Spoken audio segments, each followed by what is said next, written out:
লিফগার্ড lithium battery এটা লাগানো হয়েছে আমাদের গত 3 মাস হয়ে গেল। এই যে র্যাপিডেক্সে লাগানো আছে সামনে মিটার। আমি কোনো কোম্পানিকে খারাপ বলবো না, এনার যে লিফগার্ড লিথিয়াম নিয়েছে বা আপনারা যারা লিথিয়াম ব্যাটারি কেনার জন্য ইচ্ছুক আছেন তাদেরকে আমাদের এই বার্তাটা দেওয়ার দরকার। কারণ আমি চাই যে কোন জিনিসের কীরকম রেজাল্ট সেইটা আমি পাবলিককে বলবো এবং জানাবো। তাহলে লিফগার্ড লিথিয়াম ব্যাটারির যা প্রবলেম এনারা গত 3 মাস হয়েছে এনার সঙ্গে কথা বলবো। স্যার এদিকে দেখবেন, আপনার নাম? জাহাঙ্গীর মিয়া। বাড়ি? বাড়ি এইখানে। আপনি যে লিথিয়াম ব্যাটারি নিয়েছেন এই লিথিয়াম ব্যাটারি 3 মাসের মধ্যে কতবার প্রবলেম হয়েছে একটু জানাবেন বিশেষ করে।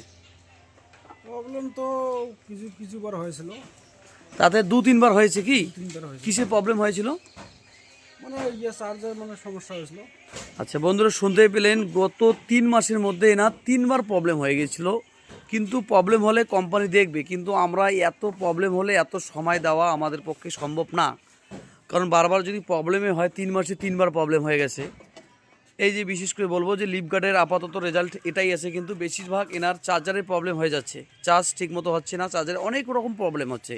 শুধু এনার না, আরও অনেক কাস্টমার আমাদের এখানে এসেছিলো, প্রত্যেকেরই এক কথা যে ওনার চার্জারের সমস্যা, চার্জ ঠিকমতো হচ্ছে না, ঠিক আছে। এছাড়াও মাইলেজেরও প্রবলেম নিয়ে আসছে। আর যারা লিথিয়াম ব্যাটারি নেওয়ার ইচ্ছুক আছেন তাদেরকে বিশেষভাবে বলবো, যারা লিথিয়াম ব্যাটারি নেবেন একবার ভালো করে চিন্তা ভাবনা করে নেবেন, কিন্তু কোন কোম্পানিটা ভালো চলছে সেটা যাচাই বাছাই করে নেবেন।